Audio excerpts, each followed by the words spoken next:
दोस्तों नमस्कार, मैं उपेन यादव। दोस्तों लगातार आप लोगों के कॉल और मैसेज आ रहे हैं, उसके बाद ये वीडियो डालने के लिए मैं एक तरह से तैयार हुआ हूँ, क्योंकि आपको पता है कि अब इस संगठन के संयोजक और अध्यक्ष और है और उनकी जिम्मेदारी बढ़ चुकी है। लेकिन जब लगातार आपके कॉल और मैसेज, आपकी पीड़ाओं को देखते हुए मैंने अधिकारियों से बात करने के बाद मैंने सोचा कि आप लोगों को बीच में आना चाहिए, क्योंकि आप लोगों को बड़ी आस है।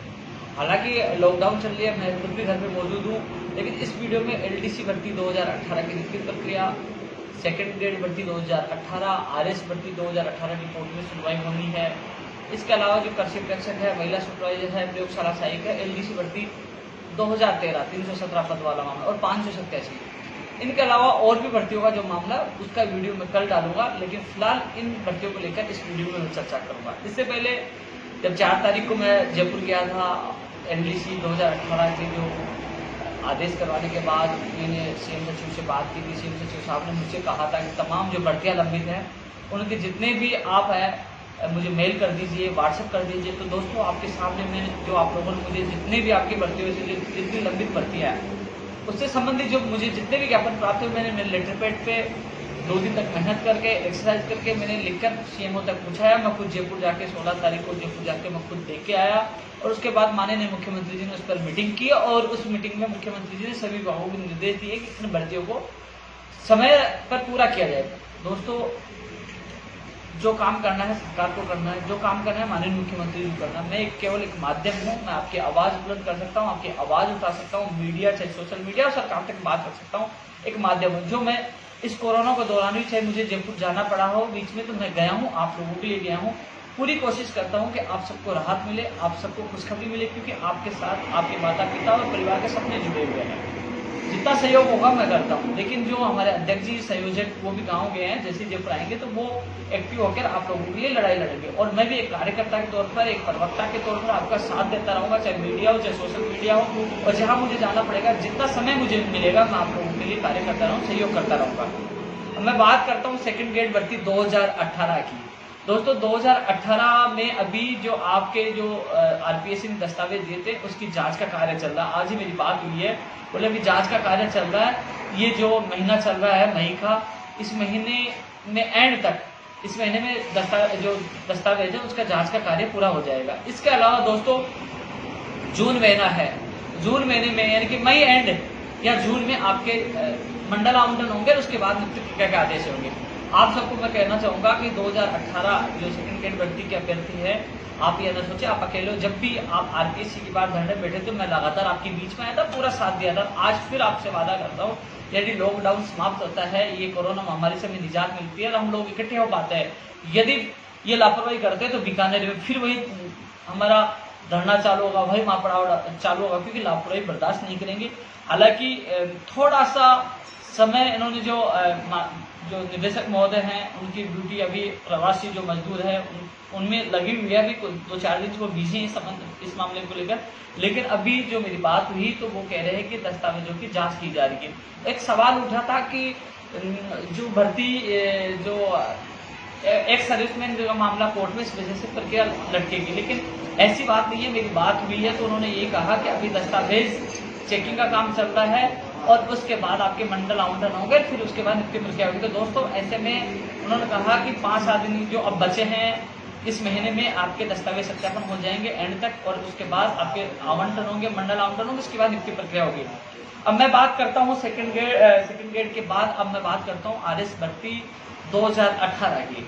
आरएस भर्ती 2018 के मामले में मेरी बात हुई है। दोस्तों जब पिछली बार जब कोर्ट ने आदेश दिया था, जब उस समय कोर्ट में स्टे था, तो उन्होंने कहा था कि हम लोग इन ओबीसी और जनरल की कट ऑफ का मामला था, जो इसमें जो डब्ल्यूजी साहब राजेंद्र प्रसाद जी थे पिछली सरकार के, उन्होंने कहा था कि हम लोग ओबीसी के अभ्यर्थियों को जनरल की कैटेगरी में उसके बराबर ले सकते हैं कट ऑफ का, उन्होंने शामिल करवाया। उन्होंने ये परमिशन कोर्ट से ली थी। कोर्ट ने उस समय ये कहा था कि कोर्ट की बिना परमिशन, बिना फाइनल परिणाम जारी नहीं किया जाए। तो दोस्तों ऐसे में आरपीएससी के एडवोकेट साहब, आरपीएससी की तरफ से पूरी तैयारी है। अब इसमें सरकार का एडवोकेट जनरल वहां प्रार्थना पत्र लगाकर इस मामले में जल्द से जल्द सुनवाई करवाकर इस मामले का निस्तारण करवा सकते हो। लेकिन ये भी निश्चित है कि जब तक सुप्रीम कोर्ट से फैसला नहीं होगा, हालांकि आरपीएससी की तरफ से जब एप्लीकेशन लगेगी, क्योंकि इसमें जो पिछली बार जब सुनवाई हुई थी उसमें जो परमिशन दी गई थी कि आप आगे की प्रक्रिया शुरू कर सकते हो, लेकिन फाइनल परिणाम बिना कोर्ट की परमिशन नहीं निकाल सकते। उस समय सरकार के अतिरिक्त महाधिवक्ता थे, लेकिन इस बार वहीं से एप्लीकेशन लगेगी तब इस मामले में कुछ रास्ता निकल पाएगा। तो दोस्तों इस संबंध में सीएमओ में बात हुई है, 10 जून की इस मामले की सुनवाई है। आरपीएससी और सरकारी महाधिवक्ता इस मामले में पूरा प्रयास करेंगे कि 10 जून को आरएस वालों को जो आगे की प्रक्रिया, क्योंकि दोस्तों सुप्रीम कोर्ट में जब फैसला होगा उससे पहले तो अभी आरएस भर्ती 2018 में इंटरव्यू से लेकर कई प्रक्रिया, फाइनल परिणाम आएगा, इंटरव्यू आएगा, ज्वाइनिंग प्रोसेस जब होगा, जब तक तो सुप्रीम कोर्ट से चाहे गरिमा का मामला हो चाहे हनुमान जाट वाला मामला, उसका फैसला हो जाएगा और उसमें भी सरकार को एक्टिव होना पड़ेगा। तो दोस्तों आपकी बात मैंने मजबूती से रखी है। मैं वीडियो में आने से पहले मैंने सभी एडवोकेट से बात की है, तो सीएमओ में सचिव साहब से बात की है। तो ऐसे में अब जो 10 जून को सुनवाई प्रस्तावित है उसमें आरपीएससी भी एक्टिव रहेगी, एडवोकेट जनरल साहब भी एडवोकेट रहेंगे। अब आशा है कि जो 10 जून को होने वाली सुनवाई में आपको राहत मिले। मेरी तरफ से मैं पूरा प्रयास कर रहा हूँ। आरएस भर्ती 2018 के लगातार कॉल आ रहे हैं, लगातार मैसेज आ रहा है और ट्विटर ट्रेंड भी गया था। इस संबंध में मेरी बात हुई है, लेकिन जो बात निकल के आ रही है कि आरपीएससी एडवोकेट साहब इसमें एक्टिव नहीं है, सक्रिय नहीं है, तो ऐसी कोई बात नहीं है। इसमें अब जो प्रार्थना पत्र लगना है, जो पेरिफ करनी है, जो सरकार के महाधिवक्ता की तरफ से वहां प्रार्थना पत्र लग सकता है, वो ही पेरिफ कर सकता है। साथ में आरपीएससी के एडवोकेट भी मौजूद रहेंगे, क्योंकि वो भी कहेंगे हमारी तरफ से पूरा रिजल्ट तैयार है, परमिशन दीजिए, हम आगे की प्रक्रिया रिजल्ट निकाले, आगे की प्रक्रिया शुरू कर सकें। तो दोस्तों सबसे मेरी बात हुई है, अब यही है कि 10 जून का इंतजार है। हालांकि 1 जून को जो इनका ऑफिस है एडवोकेट जनरल साहब का 1 जून को खुलेगा, उसके बाद यदि वो प्रार्थना पत्र लगाना चाहे तो 10 जून से पहले सुनवाई हो सकती है। उसके लिए भी हम कोशिश करें, यदि नहीं प्रार्थना पत्र नहीं लगाते, अर्जेंट में सुनवाई नहीं कराते, 10 जून को आपकी सुनवाई प्रस्तावित है। कोशिश ये रहेगी 10 जून को आपको राहत मिले। इसके अलावा दोस्तों जो एलडीसी भर्ती 2018 11,322, दोस्तों इसमें कलेक्टरेट्स और भी विभाग, जो छोटे छोटे विभाग है, उनको ज्वाइनिंग जल्दी मिल सकती है। लेकिन जो शिक्षा विभाग वाला मामला है, जो कमेटी का गठन किया गया है, लेकिन इसमें एक चीज और बता दूं मैं कि इसमें अभी तक फाइनल नहीं हुआ है। एक पक्ष यह है कि माध्यमिक शिक्षा निदेशालय के द्वारा, निदेशक महोदय के द्वारा जिला आवंटन के बाद सभी सीडीओ है उनको सूची भेज दी जाएगी और वही स्कूल का आवंटन करेंगे। एक दूसरा पक्ष यही है कि जिला आवंटन के बाद स्कूल आवंटन का काम भी बीकानेर साथ में करें। तो अभी वो निश्चित होना है, हो सकता है कि वो जिला आवंटन के बाद सभी सीडीओ को आपकी सूची प्रेषित कर दे और वही आपको स्कूल का आवंटन करें। तो दोस्तों कमेटी गठन हुआ, मैंने अभी इस वीडियो में पहले बताया था, निदेशक महोदय जो प्रवासी मजदूर है उस कार्य में उनकी ड्यूटी लगी हुई है, थोड़ा सा वो व्यस्त है। लेकिन अभी तक जो फॉर्म जो आपके थे, कल तक की रिपोर्ट है, कल तक आपके फॉर्म बीकानेर नहीं पूछे थे, वो फॉर्म आज कल में बीकानेर पहुंचेंगे, वो लेने आएंगे और उसके बाद आपकी कमेटी बनी, उसके बाद का प्रोसेस स्टार्ट होगा। सबसे बड़े पद शिक्षा विभाग में कोशिश ये कर रहा हूँ कि जल्द से जल्द आपकी प्रक्रिया भी शुरू हो, चाहे आप जिला आवंटन के बाद चाहे स्कूल साथ आप काउंसिलिंग के माध्यम से देनी साथ कराइए। लेकिन ऐसी स्थिति है कि अब तय करना है कि बीकानेर जाना है या फिर सीडीओ को देंगे, वहां आपकी काउंसलिंग होगी। लेकिन यह है कि काउंसलिंग के माध्यम से पारदर्शिता रहेगी, आप लोगों के मतभेद नहीं होंगे। ऐसे में अब ये मेरे हिसाब से अभी फाइनल होना बाकी है, अब वो कर रहे हैं किस हिसाब से करना है। लेकिन फॉरम भी पूछने कल तक तो गए नहीं थे, 1-2 दिन आपके फॉरम पूछेंगे, उसके बाद आगे की प्रक्रिया शुरू होगी। मैं कोशिश करूंगा माननीय शिक्षा मंत्री से तो बात रखे कि जल्द से जल्द आप लोगों की नियुक्ति प्रक्रिया पूरी हो और सेकंड ग्रेड वाले की भी मैं साथ में बात रखूंगा कि जल्द से जल्द ये कार्य शुरू हो, क्योंकि लगातार शिक्षा मंत्री जी ने अपने वीडियो में बोला है कि हम 9,000 को जल्द ज्वाइनिंग देंगे, जल्द ज्वाइनिंग देंगे। वो जल्द नहीं आया, उनसे निवेदन करेंगे, आपने जल्द के लिए कहा तो वो जल्दी आए, चाहे वो एलडीसी भर्ती 2018 के शिक्षा विभाग के अभ्यर्थी हो, चाहे वरिष्ठ अध्यापक भर्ती 2018 का, और दूसरी बात वरिष्ठ अध्यापक भर्ती 2013 का भी मामला चल रहा है, जिसमें मुकेश बेनीवाल सहित कई लोग लगे हुए, तो उन लोगों का भी फैसला जल्द और उन लोगों को भी जल्द से जल्द ज्वाइनिंग मिले। दोस्तों 587 का मामला है, कोर्ट ने नोटिस भी जारी किया है। अब इस मामले में जब मुझे पूरी सूची, पूरा जो इनका ज्ञापन तैयार था जिसमें सारी तथ्यात्मक रिपोर्ट थी, मुझे गगन ने सौंपी थी, रमेश ने सौंपी थी, मैंने सीओमओ में खुद ने वो रिपोर्ट दी, उसके बाद मैंने आप लोगों को बताया था फाइल पुटअप हुई है। लेकिन अंतिम निर्णय माननीय मुख्यमंत्री जी को लेना था। मैं लगातार कोशिश कर रहा हूँ, कि समय मिले, लेकिन मुख्यमंत्री जी बिजी हैं। जब मुख्यमंत्री जी से मुलाकात होगा उसके बाद ही मैं स्पष्ट कह पाऊंगा क्या होगा। कोशिश आप लोग भी अच्छी तरह कर रहे हैं, मैं भी पूरी कोशिश कर रहा हूँ। जहां मुख्यमंत्री से मुलाकात होगी आपकी बात मजबूती से रखूंगा। लेकिन जो कोर्ट से नोटिस जारी हुआ है, क्योंकि कोर्ट से नोटिस जारी होने के बाद यही है कि मैं खुद भी ये चाहता हूँ कि 587 लोगों को न्याय मिले, क्योंकि उनके साथ वास्तव में गलत हुआ, पद काटे गए, लेकिन कहीं कोर्ट भी ये भर्ती न छड़े। हालांकि जो कोर्ट का नोटिस जारी हुआ है, मैंने सीएम सचिव साहब को व्हाट्सएप कर दिया, उनको अवगत करा दिया क्या कि इसकी वजह से भर्ती न अटके, आप इनके पद बढ़ा दीजिए, इनकी सूची इनकी ज्वाइनिंग के बाद निकाल दीजिए, कहीं कि किसी को नुकसान नहीं हो। इसलिए चयनित अभ्यर्थी घबराए नहीं, आपकी ज्वाइनिंग होगी, किसी प्रकार की बाधा नहीं आएगी। 587 है, इनका भी रास्ता निकलवाने की कोशिश कर रहे हैं, क्योंकि वास्तव में 587 सही है, मेहनत कर रहे हैं, पद काटे गए, तो कहीं ना कहीं जो विभाग अधिकारियों की लापरवाही है, लापरवाही के खिलाफ मैं भी हूँ। यदि फिर भी लॉकडाउन के बाद भी अधिकारियों के खिलाफ कार्रवाई नहीं की जाती, पद नहीं बढ़ाए जाते, तो ये जो 587 अभ्यर्थियों के साथ जो भी हम निर्णय लेंगे, चाहे हमें अनशन करना पड़े या धरने पे बैठना पड़े, जितना सहयोग होगा मैं इनका पूरा करूंगा, क्योंकि वास्तव में जो लापरवाही है जिसकी वजह से 587 पद कम हुए हैं, उस लापरवाही को उजागर के साथ साथ उनके खिलाफ कार्रवाई भी और 587 पद भी जुड़े। मैं माननीय मुख्यमंत्री से निवेदन करूंगा, मुझे आशा है कि माननीय मुख्यमंत्री जी इस मामले में सकारात्मक निर्णय लेते हुए 587 बेरोजगारों को राहत प्रदान करेंगे। लेकिन 2018 के इस कलेक्टेड में जिनको कलेक्टेड मिले हैं और भी जो छोटे मोटे विभाग है उनको जल्द ज्वाइनिंग मिलेगी। मेरे हिसाब से शिक्षा विभाग वालों के अभ्यर्थियों को भी जून में ज्वाइनिंग मिल जानी चाहिए। पूरी कोशिश है ये 11,322 लोगों को जल्द से जल्द ज्वाइनिंग मिले।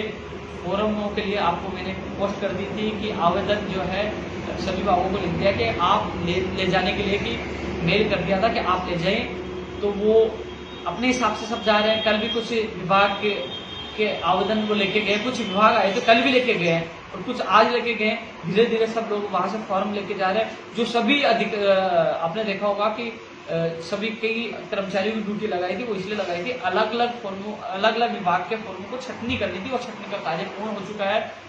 अब वो छटनी करके विभागों को सौंपा जा रहा है। इसे में सब लोग अपने अपने विभाग अपने अपने फॉर्म लेके जा रहे हैं। अब उनके ऊपर है कि वो कब तक ज्वाइनिंग, लेकिन मैं पूरा प्रयास करूंगा सीएम में एक बार फिर बात रखकर आपकी जल्द से जल्द ज्वाइनिंग हो। माननीय मुख्यमंत्री जी के आशीर्वाद से, उनके सहयोग से आपकी प्रक्रिया पास हुई है। पूरी जो श्रेय मैं माननीय मुख्यमंत्री जी को दूंगा एलडीसी भर्ती 2018 का, जिन्होंने फास्ट प्रक्रिया से जब 3 मार्च को मिला, हम सब मिले, वो खुश नजर आए, उसके बाद अपनी प्रक्रिया फास्ट तरीके से हुई है, तो पूरा श्रेय उनको ही है। मैं एक माध्यम था आपकी बात रखने का और आगे भी रखूंगा, कोशिश करूंगा आप लोगों की जल्द से जल्द ज्वाइनिंग हो।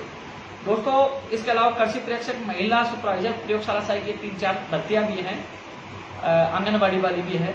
दोस्तों, अभी सुनवाई जो उस दिन नंबर तो आया था, सुनवाई हुई थी, लेकिन फैसला नहीं हो पाया। दोस्तों, कई बार आप सोशल मीडिया में मुझे पता है कि आप परेशान हो, दुखी हो, लगातार आप लोगों को पीड़ा मैं समझ जाऊं, लेकिन कोरोना महामारी के दौरान जज साहब कम सुनवाई कर पा रहे हैं, समय कम दे पा रहे हैं, लेकिन कई फैसले हो भी नहीं पा रहे हैं। हमारे एडवोकेट साहब ने, मेरी बात हुई थी, उन्होंने अच्छी तरह बात भी रखी थी, तो उन्होंने आगे की 3 जून की जो सुनवाई की तारीख दी है, कोशिश करेंगे 3 जून को आपका फैसला हो।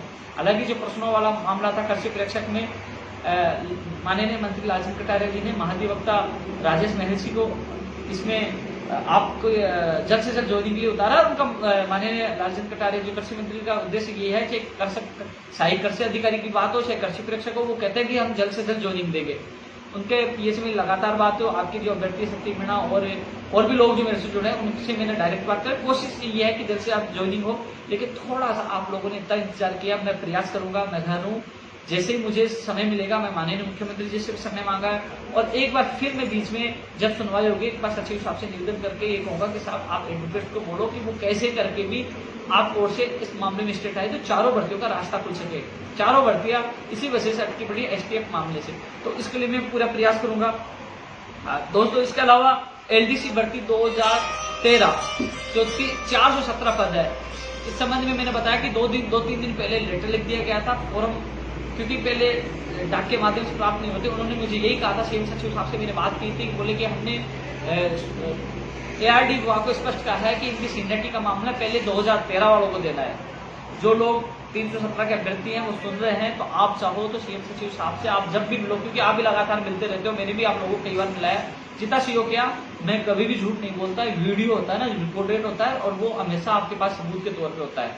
तो मेरी उनसे 2-3 बार बात हुई सीएम सचिव साहब से, उन्होंने स्पष्ट कहा है कि हमने एआरडी को बोला है कि पहले इनके सीनियरिटी के मामले इनको ज्वाइनिंग मिलेगी, और जो फोरम के लिए एआरडी ने उनको आरपीएससी को लेटर भी दिया, जल्दी आपके फोरम आएंगे, अब जल्दी आपकी नियुक्ति प्रक्रिया होगी। आप ये ना सोचे कि जो 317 लोग कम हैं उनकी बात मजबूती से नहीं रख रहा, नहीं, चाहे आपका अश्विनी कुमार हो, चाहे मोहित जी हो, चाहे अभिषेक, उनके लगातार कॉल और मैसेज आते हैं, कई बार तो मेरे घर भी पूछ चुके हैं। मुझे आपकी बात मजबूती से रखिए, मुझे भी खुशी मिलेगी कि आप 7 साल का इंतजार करें, आपको न्याय मिले। तो दोस्तों आपका मामला चल रहा है, आपका काम चल रहा है, जितना सहयोग होगा मैं आप लोगों को करूंगा। इसके अलावा दोस्तों स्टेनोग्राफर का मामला हो रहा है, जो एक भर्ती जिसकी अभ्यर्थना नहीं पूछी। दोस्तों आधे से ज्यादा विभागों की अभ्यर्थना आ चुकी है, कल तक की मैं आपको बता रहा हूँ, आज का भी है, यानी कि आपका काम चल रहा है। शायद इस वीक या अगले वीक तक आपकी अभ्यर्थना अधीनस्थ बोर्ड पहुंच सकती है, क्योंकि काम फास्ट चल रहा है, क्योंकि आप लोगों ने इंतजार किया है, मैंने जितना सहयोग हुआ है आप लोगों को किया है, क्योंकि आप लोगों की जल्द से जल्द आवेदन प्रक्रिया शुरू हो, जल्द से जल्द आपकी परीक्षा तिथि जारी हो, क्योंकि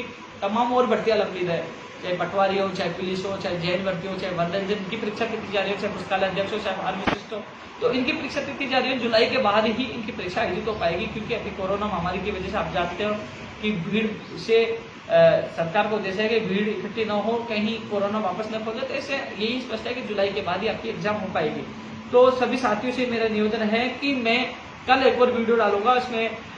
इसके अलावा एक चीज और है कि जो जैन भर्ती एएन भर्ती मुख्य परीक्षा का परिणाम जारी नहीं हुआ।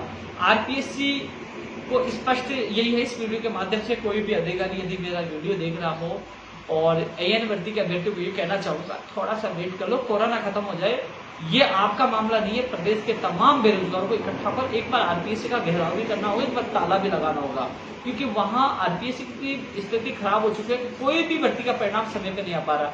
सेकंड ग्रेड भर्ती 2018 के अभ्यर्थी वहां धरने पे बैठे थे, कभी 2013 वाले, हर अभ्यर्थी को वहां धरना देना पड़ता। तो आरपीएससी की लापरवाही है। मैं कोशिश कर रहा हूं कि एएन भर्ती 2018 का मुख्य परिणाम जारी हो, यदि नहीं करते तो हम लोग जल्द ही आरपीएससी का घेराव करेंगे, हम सब मिलकर एक बार आरपीएससी की बैंड बजाएंगे, क्योंकि जो इनके जो अध्यक्ष है दीपक उत्पेदी जी किसी अभ्यर्थी से भी नहीं मिलते हैं, क्योंकि लगातार वहां जाते हैं, और न ही उनकी लापरवाही से। साहब मेरा आरोप है कि आरपीएससी की साख बिल्कुल गिर चुकी है, लापरवाही लगातार कर रहे हैं। साथ में माननीय मुख्यमंत्री जी से भी मेरा निवेदन है कि जो आरपीएससी अधीनस्थ बोर्ड में जो मेंबर के पद खाली उनको जल्द से जल्द भरा जाए, जिससे जो तानाशाही करते हैं उनके ऊपर लगाम लग सके, जल्द से जल्द कार्य हो सके। जो माननीय मुख्यमंत्री जी की मंशा है कि समय पर भर्तियां पूरी हो, लेकिन भर्तियां तभी पूरी हो पाएंगी जब सदस्यों की नियुक्ति होगी। इसलिए आरपीएससी अधीनस्थ बोर्ड में रिक्त पदों की जल्द से जल्द नियुक्ति की जाए, और तानाशाही जो लापरवाही जो सामने आ रही है आरपीएससी, उस पर लगाम लगे। तो दोस्तों मुख्य जो एएन भर्ती 2018 परिणाम के इंतजार है, थोड़ा सा वेट करो, कोशिश कर रहे हैं